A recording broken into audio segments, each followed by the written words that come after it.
All right, strap yourselves in because today we're diving deep into some seriously creepy government conspiracies. We're talking about the top 10 creepiest ones, actually, according to Right. this podcast I found. I'm so ready to unpack this. I think it's always interesting, how these conspiracies we hear, well, they often kind of reflect, I guess, our anxieties about the unknown and maybe about who really holds the power, right? Yeah, totally. It's like, Ugh. are we just seeing a facade or what? It's like, is there something else going on behind the scenes, Uh, you know? So, okay, first up on our creepy list is Operation Northwoods. Okay, Operation Northwoods. This was a plan, believe it or not, straight from the Department of Defense back in the 1960s. And get this, they actually proposed, like, staging fake terrorist attacks Wow. on American soil Yeah. as a, like, pretext for war with Cuba. Oh, wow. They even considered, like, blowing up U.S. ships and faking hijackings. Just crazy stuff. That's wild. So it's like the idea was to basically manufacture a reason to go to war. It's chilling, when you think about it. Not just the plan itself, but the level of manipulation, right? They were willing to instill fear and anger in the public, all to achieve a political goal. It really makes you think about, like, the power of propaganda and how easily our emotions can be exploited, especially by those in power. No kidding. And it gets even crazier because this plan actually made it all the way to President Kennedy's desk. Really? Thankfully, he rejected it. But it makes you wonder, like, what if he hadn't? Would we even know about any of this? Yeah. That's a question that I think haunts a lot of these government conspiracies, right? The secrecy, the lack of transparency, it really breeds this suspicion and distrust.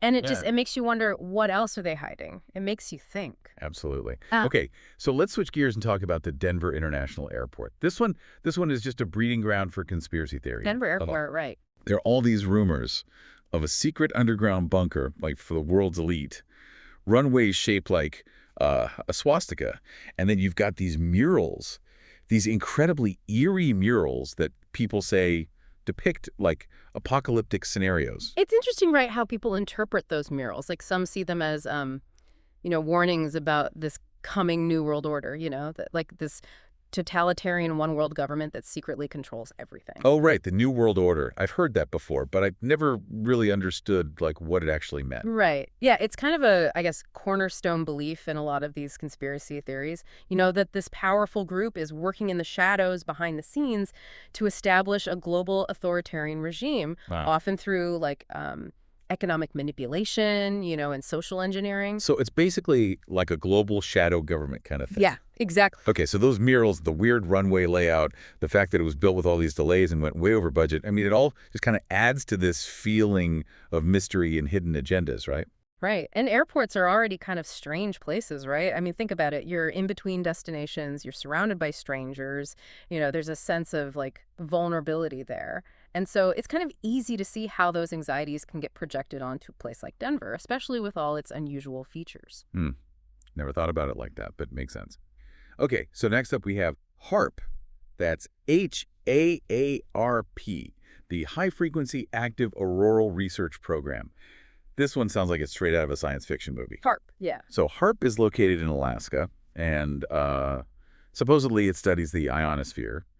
But conspiracy theorists believe that it's capable of, like, manipulating weather, maybe even triggering earthquakes, and even controlling minds. Right. HAARP. It definitely has this kind of a sci-fi ring to it. Right. But the truth is actually, a bit more grounded. What they do is they use high-powered radio waves to study the ionosphere, which is basically a layer of the Earth's atmosphere that plays a big role in radio communication. Okay, but how does studying the ionosphere turn into controlling the weather? Well, conspiracy theorists kind of latch on to the fact that the ionosphere does interact with the Earth's magnetic field and weather patterns. So they claim that by messing with the ionosphere, HAARP could disrupt these patterns, causing, extreme weather or maybe even triggering earthquakes. So is there actually, like, scientific evidence to support any of that? The scientific community is pretty much unanimous in debunking those claims. I mean, the power output of HAARP is actually pretty small compared to the natural forces that actually influence weather and seismic activity. It's kind of like throwing a pebble into a huge raging river and expecting it to change its course. It's just not realistic. Yeah, that makes sense. So I guess it's more about misunderstanding the science and then letting those fears, like, run wild, Yeah, exactly. Filling in the gaps with anxieties. Speaking of running wild, our next stop is the Montauk Project. This one supposedly took place at Camp Hero in New York, and it involved some pretty bizarre experiments. Montauk Project. People claimed there were experiments with time travel, psychological warfare, even attempts to open portals to other dimensions. Wow, that's a lot. It sounds like a movie plot. Right.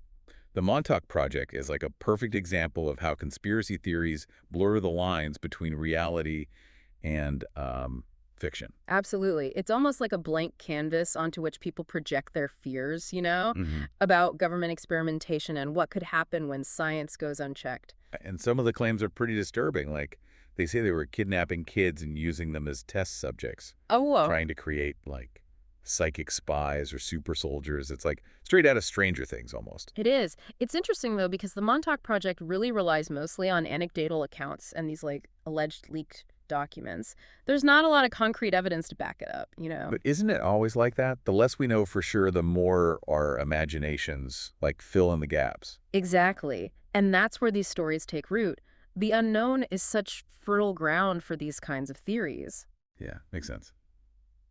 Okay, speaking of the unknown, let's move on to the Philadelphia experiment, a classic tale of, get this, a Navy destroyer, the USS Eldridge, that supposedly vanished into thin air Oh, wow. The Philadelphia experiment. A classic. and then reappeared, like hundreds of miles away. I've heard about this. It's amazing how this story captures our imagination, right?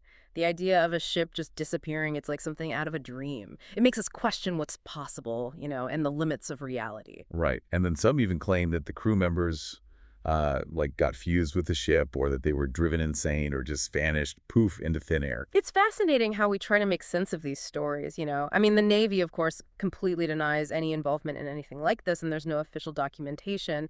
But the lack of evidence never seems to stop people from creating their own narratives, based on these alleged eyewitness accounts, rumors, speculation. Right. It's like we want to believe in something extraordinary, something beyond like the everyday, something almost magical. It's that human fascination with the what if. Right. What if there's more to reality than we can see or understand?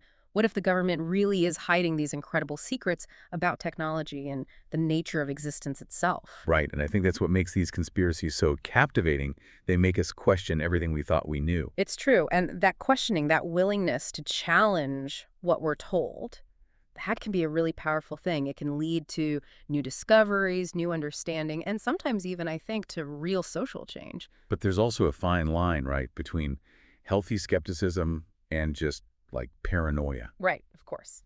How do we know when we've crossed that line? I mean, where does the line even begin? That's a really good question, and I think it's something that we'll continue to explore as we kind of go deeper into these conspiracies. And on that note, let's shift our focus to a conspiracy that's a bit more grounded in reality, shall we? Okay, I'm intrigued. Let's do it. Yeah. So we've talked about conspiracies that, they kind of blur the lines between what's real and what's made up. But what about the ones that actually turn out to be true? That's when things get really, really creepy. Right. I mean, now we're stepping into the realm of verified conspiracies, right? Yeah. Stuff that was kept secret, but then it gets exposed and it's shocking. It's like, wow, it really happened. Okay, so first up on our list of unsettling truths is MKUltra. This CIA program, oh my gosh, it sounds like it came straight out of a dystopian novel. MKUltra, yeah. So basically, it was the CIA's attempt at mind control. They were trying to weaponize human consciousness during the Cold War. It's crazy. Imagine, scientists in lab coats experimented with LSD, hypnosis, even electroshock therapy, all to create the perfect spy or, break down enemy resistance. It's definitely a dark chapter, right? It just shows how fear and paranoia can push even the most powerful nations to cross some serious ethical lines. The Cold War, it was such a time of intense ideological conflict, and some people felt like any advantage was justified, even if it meant doing some morally questionable things. And the effects on the victims of MKUltra were just devastating. A lot of them suffered from long-term trauma, memory loss, chronic health problems. It's a reminder of how dangerous unchecked power can be and how important it is to have ethical oversight, especially in scientific research. Yeah, definitely. I mean, MKUltra is like a cautionary tale. It's a reminder that the pursuit of knowledge and power always needs to be balanced with ethical considerations. Okay, so from mind control experiments, let's move on to a gathering that's shrouded in almost as much secrecy, Bohemian Grove. Every year, this group of the world's most powerful men, we're talking politicians, business leaders, media moguls, they all disappear into this secluded redwood forest in California.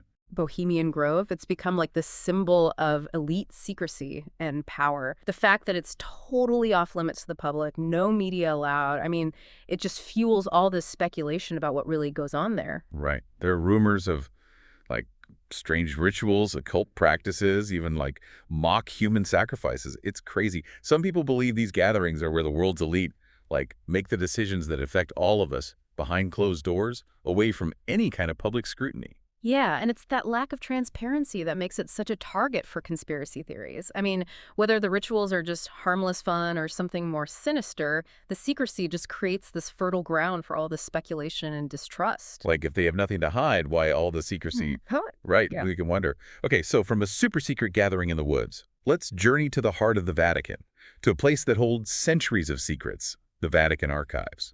Imagine like miles of shelves filled with ancient documents, papal correspondence, historical records going back to the Roman Empire.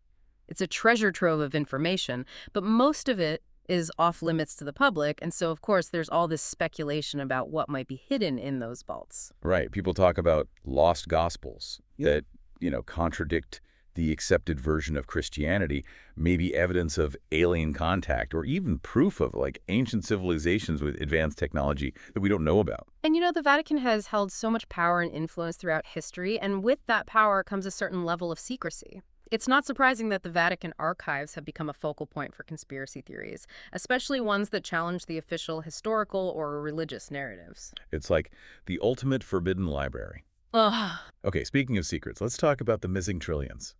Remember back in 2001 when Donald Rumsfeld, who was Secretary of Defense at the time, announced that the Pentagon couldn't account for, like, $2.3 trillion. $2.3 trillion.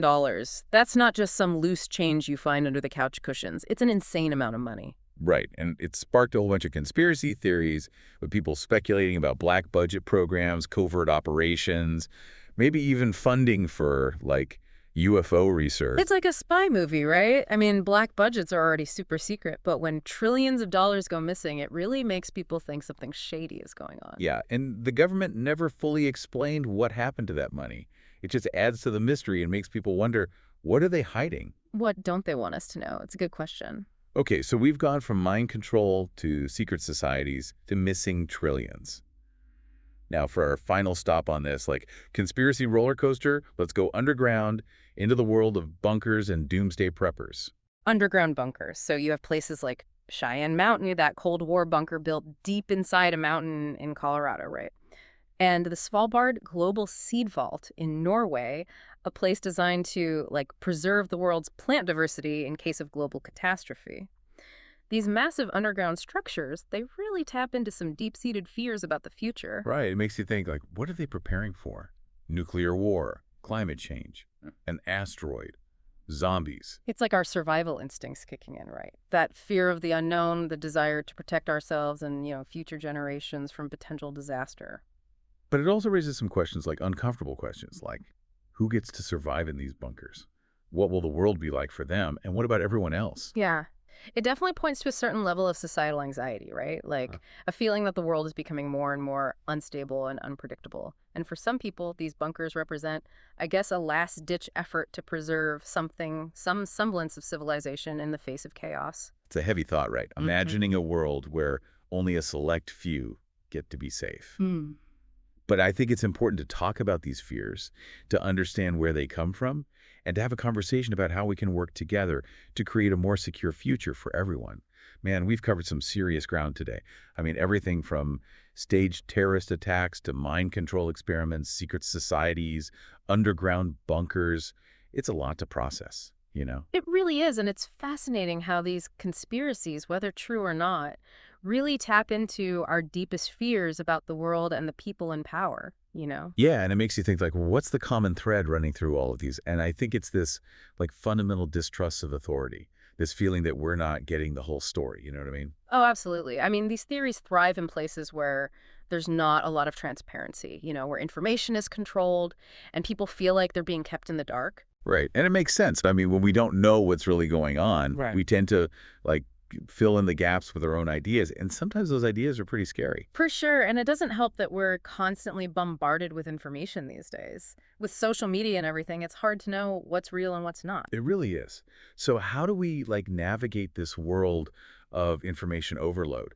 How do we stay informed without going down the rabbit hole of paranoia and, fake news? I think that's where critical thinking comes in. It's about being able to look at information, question the source, consider different perspectives, and being open to changing our minds when we see new evidence. It's also about recognizing our own biases, right? We all have them. And those biases can totally shape how we see the world, especially when it comes to something like a government conspiracy. Exactly. We got to be aware of our own filters, and acknowledge that we might be wrong sometimes. Okay, so big question. Are all government conspiracies total bunk?